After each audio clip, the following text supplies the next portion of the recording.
신앙생활에도 유치찬란한 수준이 있고 믿음의 정상이 있습니다. 축구 경기를 해도 동네 축구가 있고 손흥민이 같은 사람을 월드 클래스다 이렇게 얘기를 합니다. 아브라함의 신앙을 보면 아브라함이 모리아산 꼭대기에 올라갔을 때 그곳에서 이제야 네가 나를 경외하는 줄을 알겠다. 모리아산 꼭대기에서 믿음의 점검을 받고 그 모리아산에 나중에 성전이 세워집니다. 사람도 소인배가 있고 대장부가 있고, 그런데 정상에 오른 사람 치고 정상적인 사람은 하나도 없다, 그런 말이 있더라고요. 그만큼 최고의 자리에 탑 클래스에 올라가기까지는 산전수전 우주전 공중전을 겪고 참 무한도전을 하고 지사충성 일사각오 일편단심 꿈에도 소원 지극정성 한계초월 이런 많은 과정들을 거쳐서 최고의 자리에 오르게 되는 것입니다.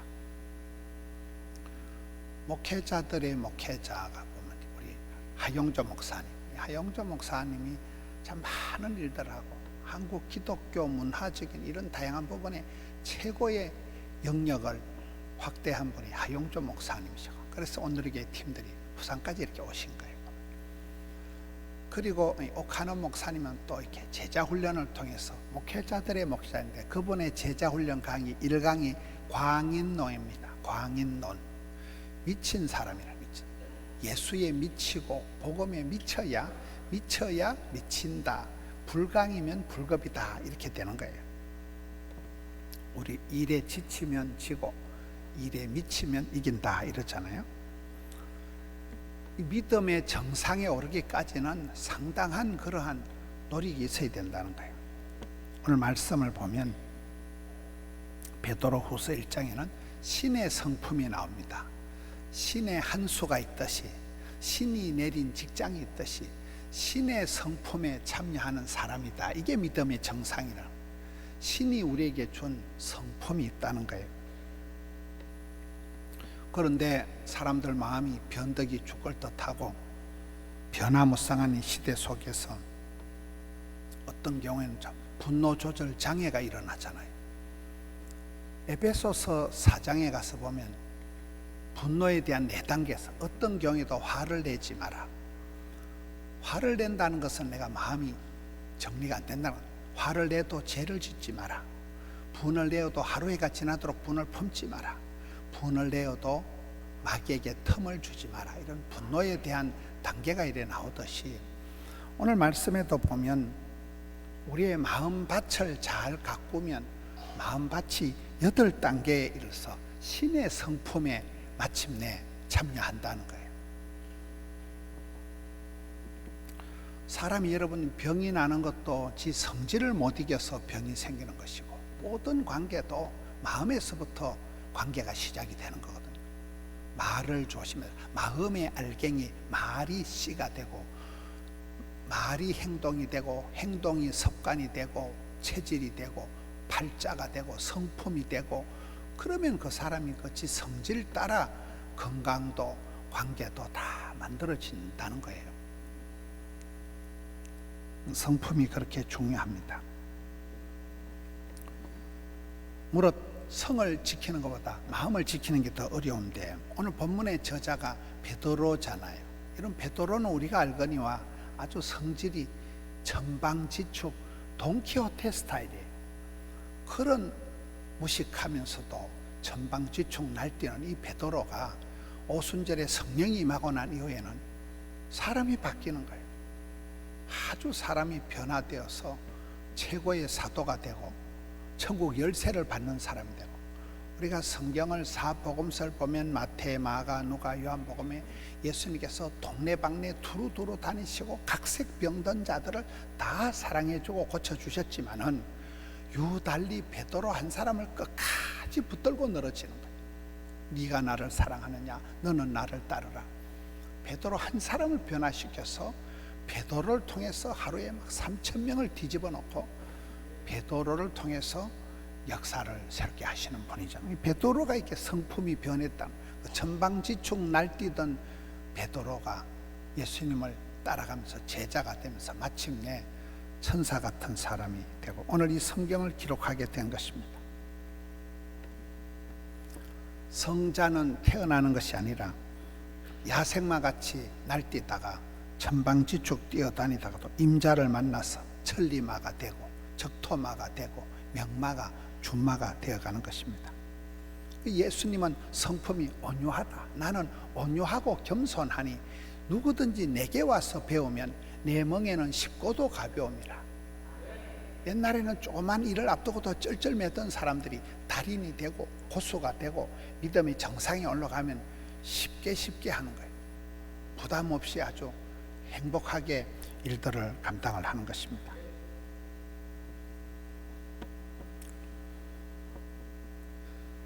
야곱을 보면 야곱의 축복이 뭡니까? 한 푼도 손에 안 보고 한마디도 안 빌리는 사기꾼 야곱이 사랑꾼이 되는 라헬을 만나면서 모든 것을 다 몰빵을 하는 20년을, 그리고 그 사이에 그 요셉이나 베냐민을 얼마나 끔찍하게 사랑하는 사기꾼이 사랑꾼이 되는 것이 야곱의 축복입니다. 요셉이 누굽니까? 형님들의 잘못이나 꼬질러는 아주 치사빤사 같은 고자질이라는 그런 아이가 아빠의 사랑을 담뿍 받고 모진 세월을 거쳐가면서 애굽의 바로왕이 요셉을 얘기할 때 내가 살다가 이렇게 하나님의 성령의 감동을 받은 사람을 처음 본다. 그래서 요셉이가 형통하게 되고 그 용모가 구약에서 가장 예수님을 닮은 천사 같은 사람이 되는 것입니다. 모나고 까칠한 성질이 예수님을 믿고 성령의 충만함을 받으면 성령의 열매가 나타나기 시작하면 아주 섬세하면서도 사람이 원만하면서도 따뜻한 카리스마가 생기는 것입니다. 사람은 그 기질대로 성질대로 일을 하게 되는데 오늘 본문의 말씀은 신의 성품에 도달하는 8가지 단계가 있다는 거예요. 똥물에 또 파도가 있다 이러잖아요. 모든 게 클래스가 있는 거예요. 수준이 있는 거예요. 절차가 있는 거예요. 과정이 있는 거예요. 사람마다 그 성격의 결이 다 다릅니다. 급한 사람, 느린 사람, 사람마다 성품의 결이 다 다른데 저 높은 곳을 향하여 믿음의 최정상에 이르려고 하면 우리가 천국의 계단을 올라가듯이 이 나그네 세월의 순례자의 길에 거쳐야 될 단계가 있는데 신의 성품에 참여하는 데는 8단계가 있다는 거예요. 오늘 말씀에 베드로서 1장 5절에는 믿음의 힘을 써라. 믿음이라는 것이 여러분 저절로 믿음이 자라는 게 아니에요. 믿음은 들음으로, 들음은 말씀으로, 말씀을 잘 새겨 듣고 은혜를 받고 가랑비에 바짓가랑이 젖듯이 오랜 말씀을 듣고 쓰고 은혜 받는 가운데 믿음이 자라는 겁니다. 히브리서 11장에 보면 믿음이 없이는 하나님을 기쁘시게 할 수도 없고 하나님께 나아가는 자는 적극적으로 은혜의 보좌 앞에 담대히 나아가는 자는 찾는 자는 반드시 상을 주시는 이심을 믿어야 할지니라. 믿음은 내가 구하고 찾고 두드릴 때 구하는 자가 찾는 자가 만나진다는 거예요. 하나님 100%, 사람 100%.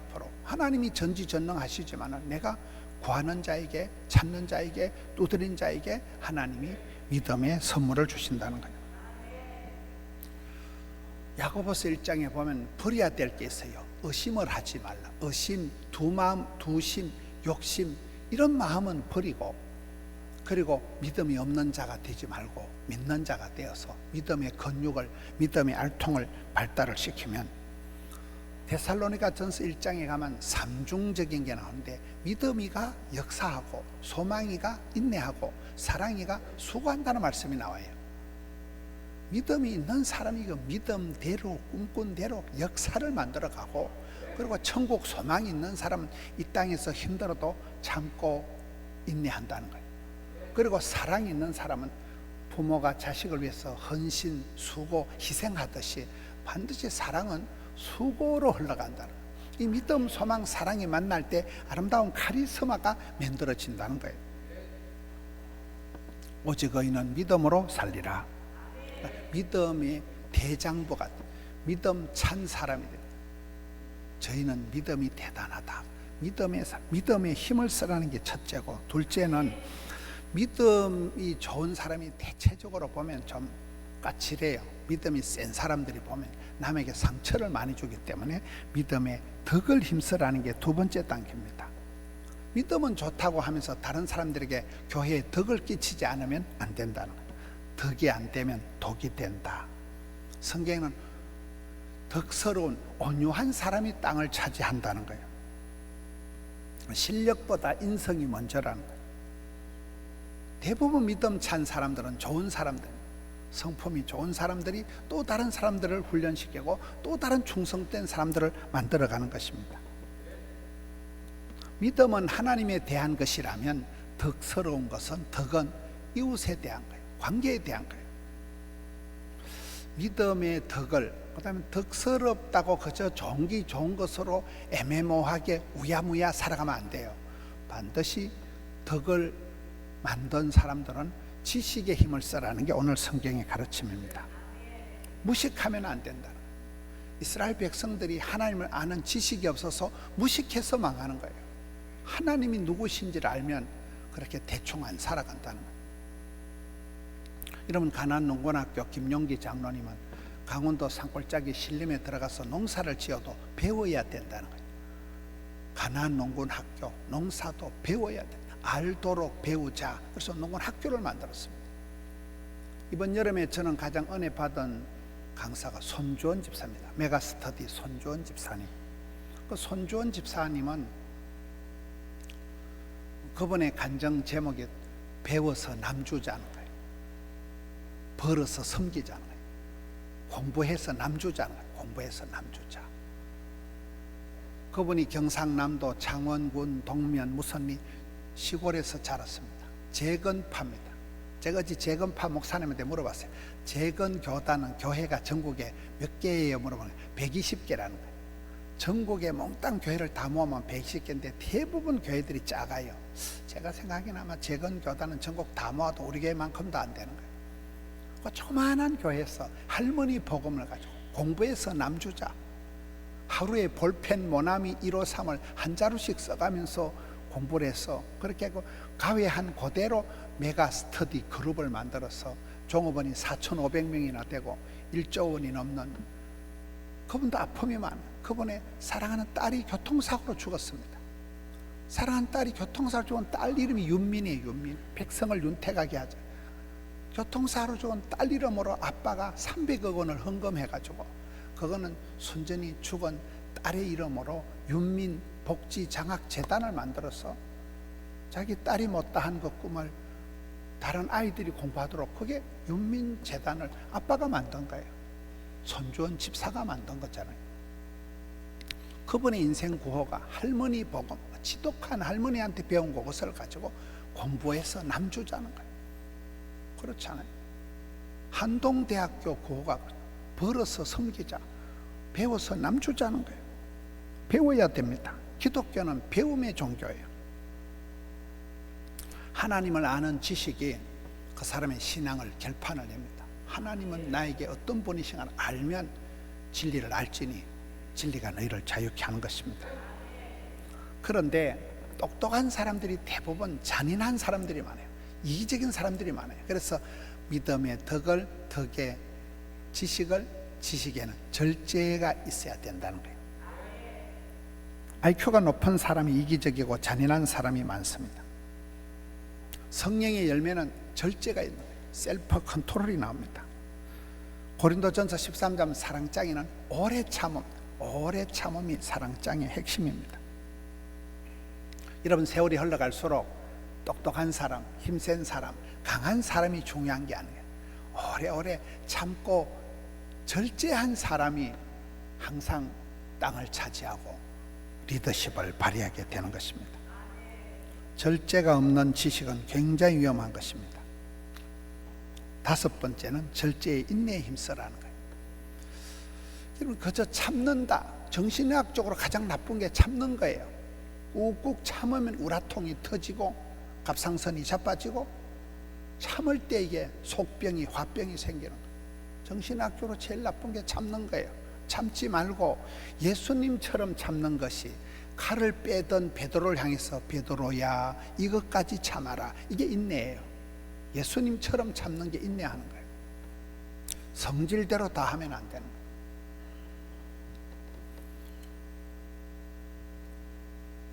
참으면 병이 되고 부담을 느끼고 스트레스를 받으면 그게 만병의 근원이 되는데, 성도는 우는 자와 함께 울고 웃는 자와 함께 웃고 그런 공감 지수를 가지고 있어야 된다는 거예요. 야고보서에 보면 고난당하는 자는 꾹꾹 참으라 이런 게 아니에요. 고난당할 때 하나님 앞에 와서 울고 불고 기도하라는 거예요. 기쁜 자들은 그저 기쁨을 억제하지 이런 게 없습니다. 기쁠 때 그때 찬송을, 노래를 부르라는 거예요.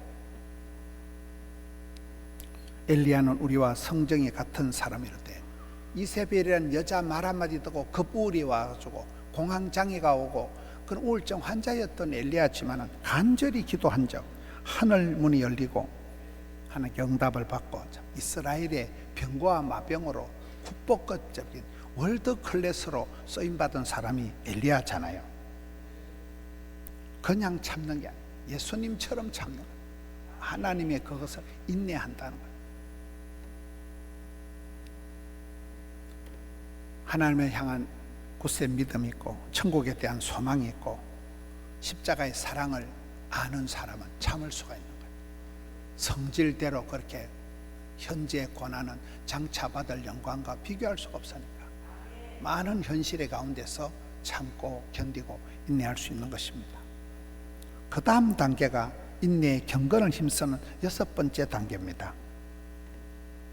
참된 경건은 그 사람이 하나님을 닮는다는, 부부가 오래 살아가면 서로가 닮아가듯이 여러분, 위로는 하나님을 닮는 게 경건미인이고, 또 우리가 예수님과 하나 되는, 예수님과 연합하는 게 이게 신앙의 목적이에요.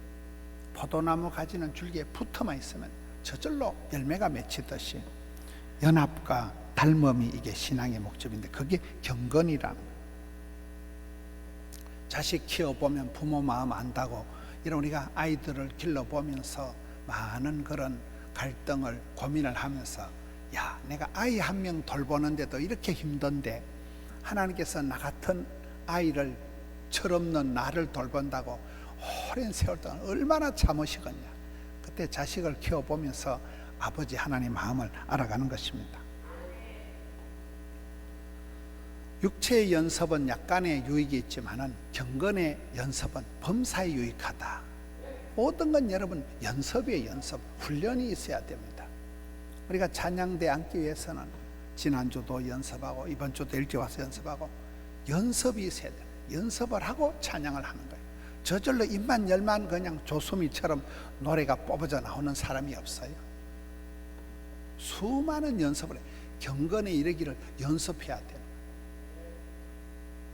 여러분, 내일 모레 이틀 월하에 있을 교육 엑스포는 교육 부흥회라고 봅니다. 어마무시한 투자를 합니다. 교회에서도 수천 명 오는 교인들에게 밥 다 해줍니다. 어마무시한 투입을 합니다. 한강 이남에서 최고의 교육 대회를 합니다. 교육 부흥회를 합니다. 우리 성도님들도 얼마든지 참석할 수 있습니다. 해운대 성령 대집회도 1년, 2년 동안 준비하는, 오랫동안 준비하고 어마무시한 투입이 됩니다. 준비된 만큼 쓰임받는 거예요. 훈련된 만큼 일을 할 수 있는 거예요. 여기에 경건에 이르기를 힘써야 되는구나. 믿음의 덕을, 덕의 지식을, 지식의 절제를, 절제의 인내를, 인내의 경건을, 그 다음에는 형제 우애의 힘을 써라가 오늘 성경의 가르침입니다. 왜 그럴까요? 이 사람이 믿음이 좋다, 경건하다 할 때는 사랑하는 가족들에게 표가 나야 되는 거예요. 가족들이 참 당신은 천상 집사님이다, 당신은 교회 다니는구나, 이게 가족들에게 인정을 받아야 돼. 네 몸과 같이, 네가 네 몸을 아끼듯이 네 몸과 같이 이웃을 사랑하면 하나님께서 저절로 영광을 받으시듯이 이 사랑의 고리가 그렇게 하는 거예요. 내 가까운 가족들에게, 이웃들에게 내가 믿음의 사람이라는 걸 보여줘야 된다. 여러분, 형제 우애라는 건 가까운 형제, 가족을 말하는 것입니다. 하나님을 경외하고 부모님을 공경하고 부부간에 존경하고 형제간에 우애하고 나라를 사랑하고 교회를 사랑하고 가정을 사랑하고 강아지도 사랑하고 자연도 사랑하고 이 사랑의 흐름이 흘러가는 위로부터 내리 사랑 올리 효도 이렇게 되어지는 거잖아요. 형제 우애, 형제들끼리 싸우지 마라. 피를 나눈 형제끼리 싸우지 마라. 형제의 난이 있고 동족 상잔이 있고 내부적인 갈등이 있지만은 믿음의 사람들은 가까운 사람을 잘 섬기고 형제간에 우애하라는 것. 마지막으로 8번째는 형제 우애에 사랑을 더하라 이렇게 가르칩니다. 사랑도 그냥 되는 게 아니에요. 미운 놈 떡 하나 더 준다고 사랑을 더 해주라는 거예요. 우는 아이 떡 준다고 더 주면 된다는 거예요. 믿음, 소망, 사랑 그 중에 제일은 사랑입니다. 사랑은 실력이다. 더하토버 러버다. 사랑은 주는 거예요. 내가 사랑할 수준이 그릇이 인격이 되면 누구랑 살아도 행복하다는 거예요. 어차피 사랑은 주는 거니까요. 믿음의 최정상은 사랑이라는 거예요. 신앙의 고수는 복음의 핵심은 십자가와 부활이거든요. 십자가의 그 아가페 희생적인 사랑, 부활, 사망, 어두움, 허감 모든 것을 이길 수 있는 것 믿음의 결정체가 되는 것입니다. 고린도전서 12장에 보면 사도 바울이 많은 은사들을 소개를 합니다. 그런 수많은 은사들을 소개하고 마지막 교회에 가서 너희는 더욱 큰 은사를 사모해라. 내가 또한 가장 좋은 길을 너희에게 보이리라. 그러고는 고린도서 13장에 사랑장이 뿅 나타나는 거예요. 사랑은 하루아침에 되는 게 아니에요. 그렇잖아요. 천사의 말을 나발거릴지라도 사랑이 없으면 울리는 꽹과리다. 산을 옮길 만한 믿음이 있어도 사랑이 없으면 아무것도 아니다. 네 몸을 불사르게 내어줄지라도 사랑이 없으면 아무 유익이 없다. 그래서 우리가 사역은 성공하고 사랑에는 실패하면 안 된다. 믿음, 소망, 사랑 그 중에 최고는 사랑. 사랑의 은사가 불일 듯 나타나야 돼요. 첫사랑을 회복해야 됩니다. 하나님 아버지의 그 끝이 없는 사랑, 엔드리스러브 무궁한 사랑을 맛을 보아 알아야 됩니다. 십자가의 사랑이 어떤 것인가를 깨닫고 나면 우리도 사랑하며 섬기며 사랑받는 자가 되는 거예요. 사랑은 하는 것보다 받는 게 먼저래요. 사랑을 담뿍 받았던 요셉이가 나중에 모진 세월을 살아가면서도 자살하지 않는 거예요. 고기도 먹어본 사람이 먹는 거예요. 이 8단계를 올라가면 이게 신의 성품이 된다는 거예요. 베드로서 1장 8절에 보면 이런 사람은 흡족하게 만족하게 된다. 열매 없는 자가 되지 않는다. 풍성한 성령의 9가지 열매가 사랑과 희락과 화평과 사랑을 하면은 어째 될까요? 예뻐지지. 희락, 기쁠 희자 절고울 낙자, 기쁨이가 샘솟듯 은사를 부릴 듯 청춘이 독수리 날개춤 같은 독특한 캐릭터, 독특한 사람이 된다는 거예요. 그러므로 형제들아 더욱 힘써 너희 부르심과 택하심을 굳게 하라. 너희가 이것을 행한 적 언제든지 실족하지 아니하리라. 낙오되지 않고 떨어지지 않는다는 거예요. 베드로서 1장 11절에 이같이 하면 우리 주 예수 그리스도의 영원한 나라에 넉넉히 들어가래. 천국에 쑥 들어간다는 거예요. 할렐루야. 여러분, 얼마나 우리가 성격이 까칠하고 모질고 별스러운 게 많지만은 성령의 충만함을 받고 아버지 하나님의 사랑에 감격을 하고 나면 너희도 이 천방지축 날뛰던 베드로와 같이 신의 성품에 도달해서 온유한 사람이 되고 천사 같은 사람이 되어서 그 기질, 그 거친 기질을 가지고 오히려 사도 바울 같이 그런 해방자요 핍박자요 손악질적인 사람이었지만 오히려 그런 깡살이 있으니까 거침없이 담대하게 복음의 전달자로 쓰임받았듯이 이런 우리의 하나님 주신 이 성격을 성령의 기름 부으심을 통해서 하나님이 받으실 만한 신의 성품에 올라서는 믿음의 최정상에 우뚝 올라서는 우리 성도님들 되시기를 축원합니다.